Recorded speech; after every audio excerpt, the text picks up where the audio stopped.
there are controversies brewing in the university, Nnamdi Azikiwe University, of which you are supposed to amend VC. So can you give us a background to the whole activity so far? My name is Professor Gregory NWAKOBI, former Dean of Faculty of Law, former Director Academic Planning of Nnamdi Azikiwe University, and Deputy Vice Chancellor Administration of the same university. On the 24th day of December 2013, the Governing Council of Nnamdi Azikiwe University placed an advertisement for the appointment of a new VC, as the tenure of Professor B.C. Ebuka, the current VC, will terminate on 3rd June 2014. As a qualified scholar and professor of law, I applied for the same position, and my application was submitted on 21st day of January 2014. Thereafter, the Governing Council now constituted a search committee. The search committee searched out 2 additional professors, making the number of applicants 34 professors. At the end of the day, the same Governing Council appointed the committee, or shortlisting committee, to shortlist the applicants, to look through their documents. Graciously enough, unfortunately, I emerged one of the candidates shortlisted for the exercise. On the 22nd day of May, the year 2014, the Governing Council served me with a document inviting me for an interview through the registrar of the university, Barrister C.C. Okeke, to come for the interview for the position of the Vice Chancellor. We were 9 that were shortlisted. On the date of interview, we were only 8. One person did not attend. And on that 22nd, I went there by 10 a.m. Unfortunately, by 2:35 p.m., the chairman of the Governing Council announced that the interview will not hold on 22nd, but rather on 23rd of May. On the 23rd, I went there again. I was there with other contestants, other applicants. By the hour of 10 a.m., we were all there. I was then invited for the interview by around 2 a.m. on 24th May 2014, because we stayed till late in the night until the next day, being 24th. The interview took two parts. The first one was the screening of our CV and the original documents which we claim we possess. I went in for that one, after which I was asked to wait in another room, particularly the reception of the Pro-Chancellor. After like 20 minutes, I was invited back for the interaction at the interview. I went back again, presented my PowerPoint presentation of my mission, of the mission and vision. Then thereafter, they started asking questions. After answering the questions, I was then asked to go. I bowed and left this hall. I was waiting to find out the result and the outcome of the interview that I attended. By 5:42 a.m., the Pro-Chancellor, Larry Konya, AVM, retired. They had all signed the documents of their report of the interview, and I emerged number 1, the best candidate, having scored 89.65%. And the person following me, Joe Ahaneku, professor, scored 80.65%. And the third candidate following me, following thereafter, Professor Ben Osisioma, scored 79.4%. The Pro-Chancellor fixed a meeting of the council members of the Governing Council for 12 noon on the same 24th May 2014. As a member of the Governing Council, but being a candidate for the contest, I came for the meeting, knowing fully well that at the time they will start the meeting, I will be asked to go. Unfortunately, by 12 noon, the chairman of the Governing Council then shifted the time to 3 p.m. for reasons best known to him.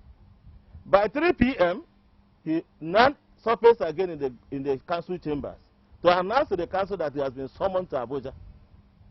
I was not comfortable with that, because there was ample opportunity for them to approve the result and announce me the winner, because I have won, having emerged as the best candidate.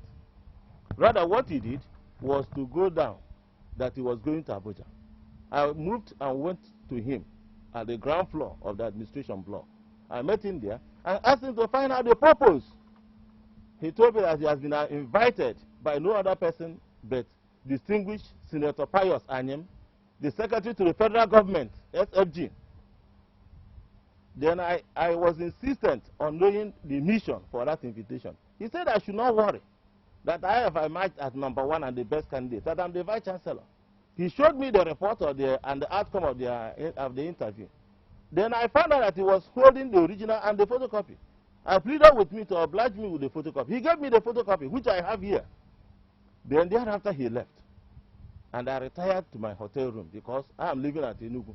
So each time I come to Oka and I stay till late hour, I go to the hotel to stay. So I went back to Finote Hotel to stay. In the middle of the night, Senator Fidelis Okoro invited me to his room. Because of the fear of insecurity I had, I was staying with my friends. So I told my friends that Okoro wants to see me. And some of them went with me. I got there, and Okoro was staying alone. He then invited Alhaji Bala Buhari, who joined him. And then he asked me that he said that you are #1. He showed me the report again. I said anyway, the Pro-Chancellor has obliged me with a copy. He said, you see, that though I have emerged #1, that the person who emerged #2 has been having discussion with them, that I should go and look for 30 million for him so as he can get one of the council members, use part of it to get one of the council members, particularly Barrister H.J.M. Ase. And also that I should give Bala Buhari 30 million so that he could get the chairman on my side. And I said there's no need for that because the result has been published and I'm the first candidate. Meanwhile, I don't have that money, even if I do, that I will not. That I regret to say that I will not. So on that premise, we left his room. Then the next day, both Bala Buhari and Fidelis Okoro left. Bala left for Abuja, and the Senator Okoro left for Nsukka. I was sitting there in the hotel, waiting to find out when the Pro-Chancellor will come back. On Sunday, the same Fidelis Okoro called me to find out whether the money has been kept for them. And I said, I have no such money. So, sir, are you sensing politics in... Not only politics, corruption, fraud, high-level fraud, corruption, bias. Does the federal government now have... the university is autonomous? The university is an autonomous entity and also by Universities Miscellaneous Provision Amendment Act, #1 of 2007. The university is autonomous. Government has no hand in the appointment of a vice-chancellor. It's entirely the prerogative of the council. So, for any person to have invited them from Abuja, merely because I've emerged #1, is an affront to common sense. It's an arrant nonsense. Absolute illegality and fraud. All right, sir. Since federal government does not have an intervention in the matter now, you made a call yesterday for the scrapping of... Yes. So the council was appointed by the federal government, by Mr. President. And then the President of the Federal Republic of Nigeria is a visitor to our university and is the appointer. So he has the legal right to dissolve the council in such a situation where it is intuitively and dubiously obvious that they are no longer acting as gentlemen they are supposed to act as, in accordance with the details of the law. So you're calling for... I am calling for dissolution of the Governing Council of Nnamdi Azikiwe University. And I'm also calling on Mr. President to direct that I should be given the mandate that I rightly merited, having performed and successfully performed as the best candidate, based on the document, based on assessment, based on merit, based on excellence, based on the parameter used for the exercise. I have not been indicted for crime, and I have not been indicted for any disciplinary action. For them to appoint the second person, I would have been actually disqualified on basis of disciplinary matters or issue of character. But in this case, my character is not in question. My integrity has not been impeached by any person. I have no stain attaching to my name.